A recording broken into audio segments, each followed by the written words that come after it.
Ya, hari ini kita belajar mengenai transport aktif ya. Diharapkan transport pasifnya kalian sudah paham. Nah, yang pasti bedanya antara transport pasif dan transport aktif itu pada digunakannya energi tambahan atau tidak. Itu kalau namanya transport pasif itu tidak memerlukan energi ATP. Ya, jadi terjadi secara spontan. Nah, kalau namanya transport aktif ini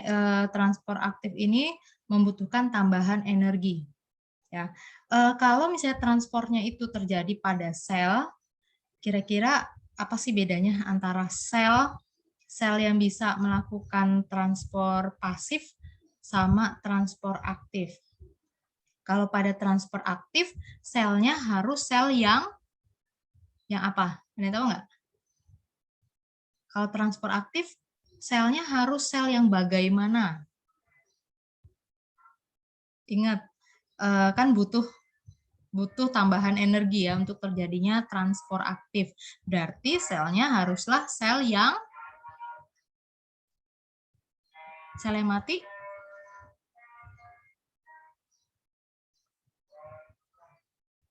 Jawablah kalau saya tanya.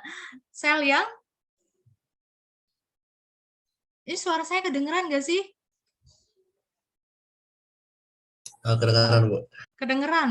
Oh, saya takutnya suara saya nggak kedengeran padahal merdu begini. Ya udah, Jonathan jawab. Harus sel yang bagaimana kalau ini yang bisa melakukan transport aktif? Sel yang hidup. Iya, betul. Sel yang hidup. Jadi kalau sel mati itu nggak akan bisa melakukan transport aktif, ya, karena sudah tidak bisa menghasilkan energi. Nah, contoh transport aktif adalah pompa ion natrium kalium dan kotransport. Sebenarnya masih ada yang lain, tapi 2 aja lah cukup ya buat SMA. Nah, sekarang kita lihat pompa ion natrium kalium. Nah, kalau pompa ion natrium kalium ini yang memiliki adalah sel hewan. Ya, termasuk juga sel kita. Sel kita kan juga sel hewan ya. Awas jangan sampai merasa terhina. Memang namanya sel hewan. Nah, jadi semua sel hewan memiliki ini. Jadi sel yang tidak memiliki dinding sel punya pompa ion natrium kalium. Di sini perlu kalian pahami.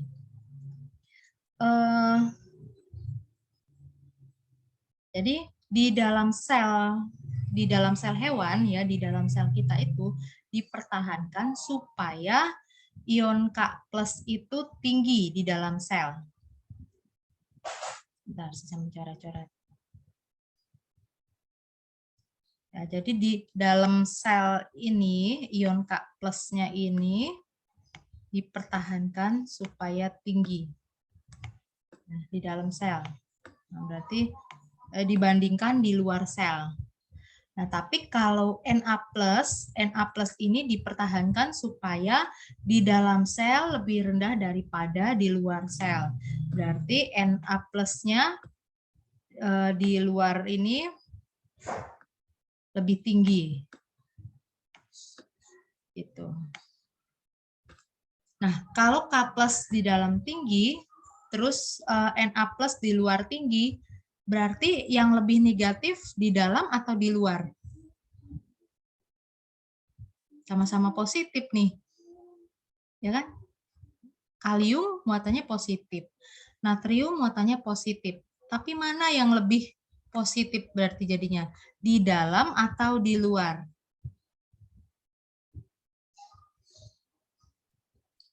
Di luar, Bu. Iya, di luar. Kenapa, Ivan? Jawabannya betul, lebih positif di luar. Kenapa? Periode Na itu lebih itu ya, lebih kecil. Periode. Kimia ya. Kalau alasannya periode, saya nggak tahu nih. Ya kalau misalnya di biologi sih alasannya nggak itu, tapi mungkin aja ya Ivan ya, nggak tahu nanti yang kimia. Tapi yang pasti nih, kalau Na+ dia itu sekali dipompa itu kan 3 nih, 3 molekul. K+ 2 molekul. Ya, jadi 3 Na di luar sama 2 K+ di dalam, pasti di luar lebih positif. Ya kan? Ya, seperti itu aja jawabannya. Makasih, Ivan. sudah berusaha menjawab. Jadi pompa natrium kalium ini fungsinya untuk mempertahankan kalium lebih tinggi di dalam sel daripada di luar sel, dan natrium lebih rendah di dalam sel daripada di luar sel, sehingga kerjanya pompa natrium kalium ini adalah memompa kalium secara terus-menerus ke dalam sel. Nih, kalian lihat nih, kalium kan selalu ke dalam sel di pompanya. Sedangkan natrium itu selalu dikeluarin, dipompa keluar. Ya, jangan sampai terbolak. Kalium selalu dipompa ke dalam sel, natrium selalu dipompa keluar sel. Tuh. Nah, sebelum saya jelaskan lebih lanjut, kira-kira transport aktif ini fungsinya untuk apa sih? Kalau kemarin transport pasif itu kan fungsinya untuk mencapai konsentrasi larutan yang isotonis. Jadi berusaha untuk menyeimbangkan konsentrasi dua macam larutan. Ya, misalnya antara di luar dan di dalam sel. Gitu. Nah, sedangkan transport aktif fungsinya untuk apa? Ada yang mau jawab? Salah juga nggak apa-apa, yang penting jawab. Apa fungsinya transport aktif? Ada yang jawab lewat chat kayaknya nih. Oke, Dustin, menyeimbangkan keseimbangan kayak di otot. Belum tepat. Ada lagi? Yang mau coba jawab? Nah, fungsinya adalah, saya aja deh jawabnya, menyeimbangkan, bukan menyeimbangkan, mempertahankan perbedaan konsentrasi atau muatan. Ya, makanya di sini kan K+ selalu dijaga lebih tinggi daripada di luar sel. Na+ dijaga di dalam sel itu lebih rendah daripada di luar sel, sehingga terjadi perbedaan muatan nih. Di luar akan lebih positif daripada di dalam sel. Dipertahankan seperti itu. Jadi fungsinya itu seperti baterai. Kalau di luar dan di dalam selalu sama muatannya, jadi tidak bisa berjalan kan muatan listriknya itu. Nah, ini berfungsi dalam sistem persyarafan kita. Jadi penghantaran impuls. Ya, di saraf-saraf kita itu dipertahankan seperti ini. Ya, supaya kalau ada rangsangan itu nanti kan jadi impuls saraf, terus impuls saraf itu bisa merembet, apa sih bahasa kerennya ya? Bisa menghantar lah gitu ya, bisa terjadi pembalikan muatan gitu. Jadi ini kalau dalam kondisi istirahat ya seperti ini, jadi saraf kita di luar bermuatan positif, di dalam bermuatan negatif. Nah, nanti kalau dapat rangsangan itu akan kebalikan. Jadi seperti ini ya pompa natrium kalium. Nah, kita lihat dari sini dulu. Dari nomor 1, ikatan Na+ di sitoplasma. Oh ya, kalian jangan bingung ya ini gambar apa ya, saya pastikan dulu. Ini gambar sel ceritanya ya. Bagian luar sel ini kan ada membran sel. Ini yang ada kepala, ada ekor. Ini membran fosfolipid bilayer. Lalu di membran sel itu ada protein transpor. Di sini protein transpornya adalah protein karier atau karier protein. Ya, karena kan protein transfer itu ada dua macam, ada karier protein, ada channel protein. Nah, kalau karier protein ini ada sisi pengikatannya, ya kan, yang sesuai dengan bentuk molekulnya. Tapi kalau channel protein, tengahnya ini berupa saluran. Kalian bayangkan seperti selang, ya kalau selang itu kan ada salurannya. Nah, seperti itu protein channel ya. Ya, ini namanya protein karier. Nah, pertama dari sini. Ikatan Na+ nih ya, ikatan Na+ di sitoplasma dengan protein, ini proteinnya yang ungu ini maksudnya, merangsang fosforilasi oleh ATP. Nah, fosforilasi itu berarti ATP terurai menjadi ADP dan P. P ini maksudnya fosfat. ATP itu kan kepanjangannya adenin trifosfat. Ya, terus fosfatnya hilang. Nah, jadinya jadi ADP, D-nya itu D, jadi 2. Ya 2 tambah 1 kan 3.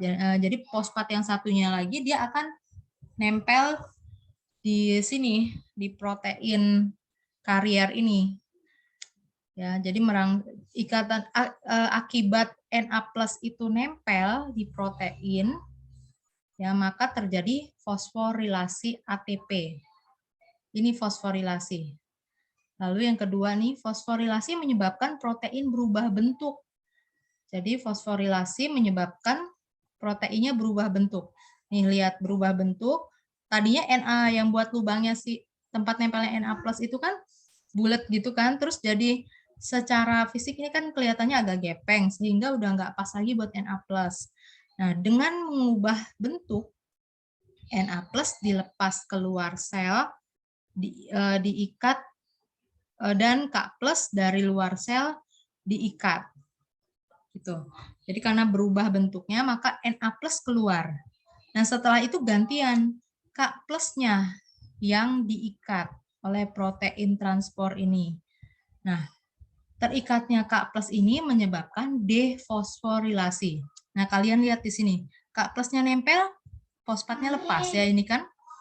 Nah, aduh sebentar.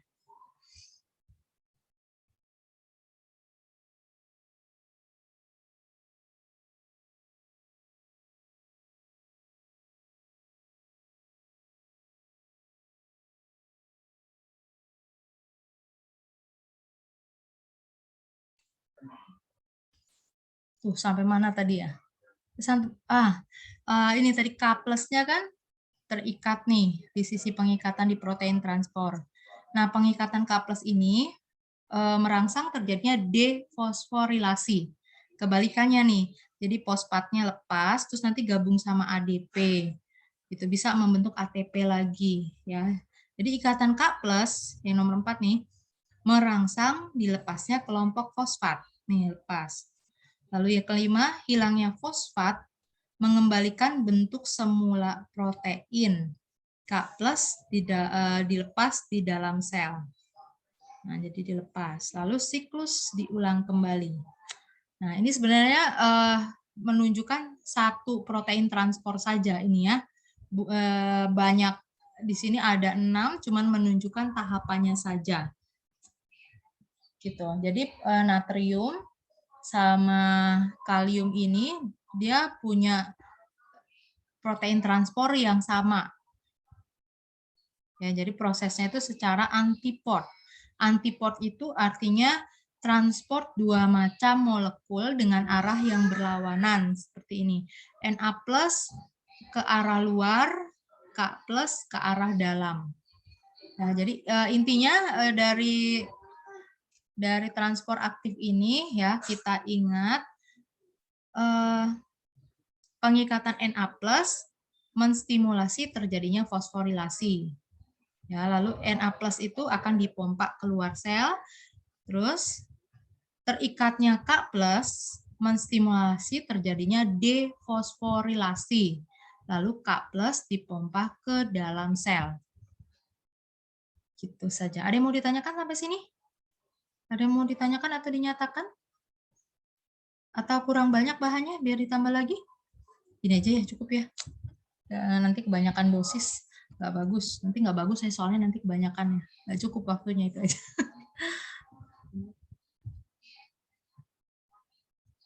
Ya, kita kalau nggak ada pertanyaan kita lanjutkan ke transport aktif yang satu lagi.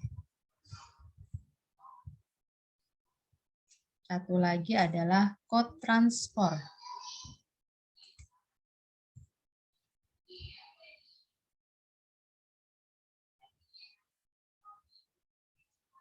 Nah, saya hapus dulu. Mana eraser? Nah, kalau tadi pompa natrium kalium itu dimiliki oleh sel yang tidak berdinding sel. Kalau kotransport dimiliki oleh sel yang berdinding sel.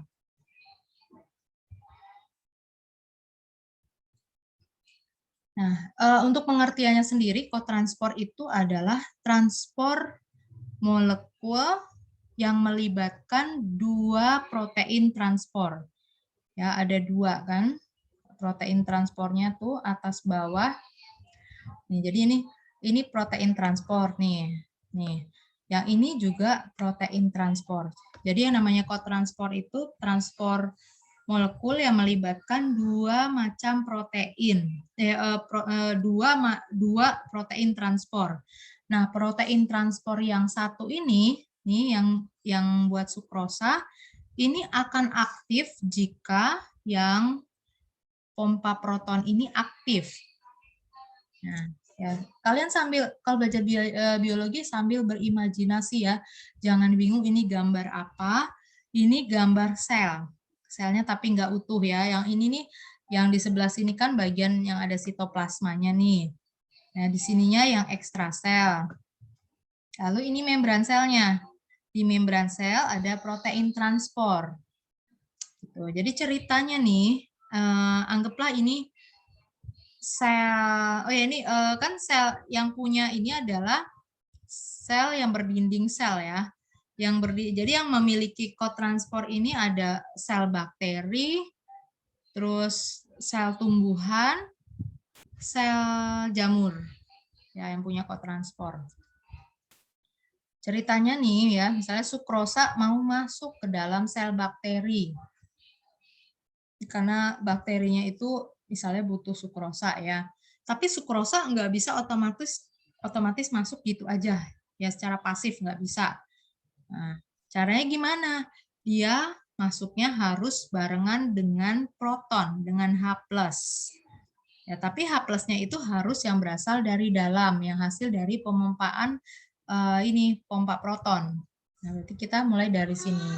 Ya, sedangkan keadaannya nih H+ di dalam sel konsentrasinya lebih rendah. Jadi H+ di dalam sel lebih rendah daripada di luar.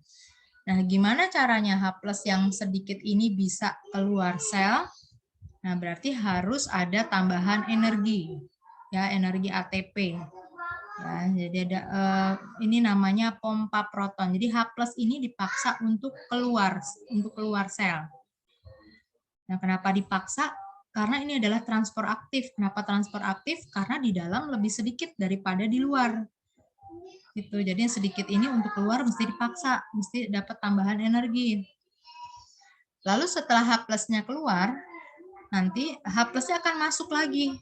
Ya, bersama dengan sukrosa tadi yang udah ada niatan masuk ke dalam sel. Ya, sukrosa aja udah punya niat ya. Jadi ini sukrosa dia akan bergandengan dengan ion proton masuk ke dalam sel. Gitu. Jadi masuk ke dalam sel ya. Masuk ke sini. Nah, jadi sebenarnya untuk yang di sini ya, untuk sukrosa sama H+-nya untuk masuk nih, ini sebenarnya secara pasif ya, difusi difasilitasi. Tapi satu set ini namanya cotransport tetap kita anggap sebagai transport aktif. Walaupun pas bagian bawahnya ini adalah difusi difasilitasi. Yang aktifnya cuma yang pompa proton. Jadi yang transport yang di bawah ini ya, yang ini tidak akan bisa digunakan jika yang ini tidak diaktifkan. Gitu. Ya, jadi cotransport adalah transport 2 macam transport molekul yang melibatkan 2 protein transport, di mana protein transport yang satu harus diaktifkan oleh protein transport yang lain. Gitu deh ceritanya. Mudah-mudahan nggak pusing ya. Kalau pusing dikit mah makan Panadol aja. Oke, ada yang mau ditanyakan untuk transport aktif? Nggak ada ya? Saya yang tanya deh. Kalau transport aktif, semuanya butuh protein transport nggak? Jadi butuh channel protein ataupun apa namanya karier protein. Semuanya butuh nggak? Evangelia butuh nggak? Maksudnya bukan evangelianya ini. Semuanya butuh protein transport nih untuk yang transport aktif.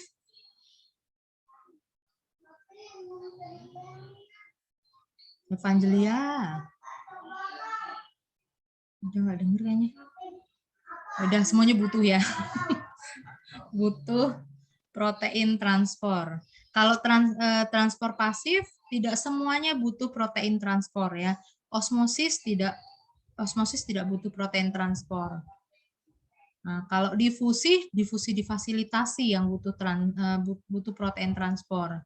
Kalau transport aktif butuh butuh protein transport semuanya. Jadi kalau nggak butuh protein transport, maksudnya itu langsung perpindahan molekulnya itu melewati bagian fosfolipid bilayernya. Jadi langsung begini nih, lewat sini-sininya. Gitu. Jadi lewat bagian-bagian yang langsung proteinnya. Ya, mudah-mudahan kalian semua mengerti. Kalau nggak mengerti, diulangi lagi. Katanya supaya jadi memori jangka panjang itu paling tidak diulang-ulang sebanyak 6 kali 24 jam. Kan ada hukum pengulangan, law of repetition, gitu katanya. Ya, diharapkan mengerti. Ya, karena nanti kita pemetikan nilai selanjutnya ini langsung buat 2 nilai. Kalau dulu-dulu ini satu bab antara struktur dan fungsi sel sama transport membran itu 1 nilai, dulu itu 1 KD. Cuman sekarang dipecah jadi 2. Ya, tapi daripada kita 2 kali ulangan, cari waktu lagi, kenapa nggak langsung dua-duanya aja? Ya, karena saya lihat kalian mampu. Dimotivasiin dulu ya. Pasti mampu. Oke, nggak ada yang mau ditanyakan ya untuk yang ini ya? Semuanya pasti ngerti. Ya, kalau nggak ngerti juga ya diulangi terus sampai ngerti. Ya, sekarang untuk menguji apakah kalian sudah mengerti atau tidak, saya kasih evaluasi untuk struktur sel dan transport membran. Kalian boleh cari jawabannya sendiri, ya, cari jawaban sendiri. Terus boleh kerja bareng sama temennya. Ya, kalau latihan diharapkan kerja bareng, tapi kalau ulangan dilarang keras kerja bareng. Bentar, saya upload dulu.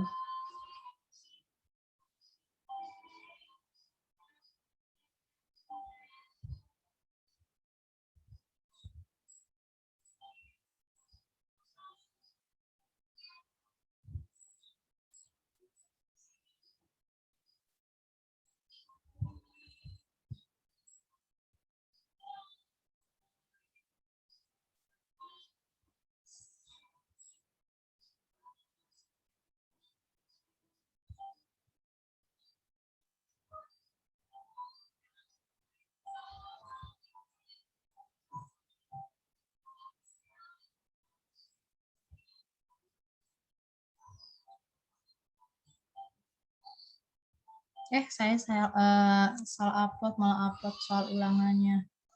Enggak deh, enggak. Ya, silakan dibuka soalnya ya. Kalian kerjakan, dan kalau sudah selesai silakan dikumpulkan. Enggak mesti hari ini.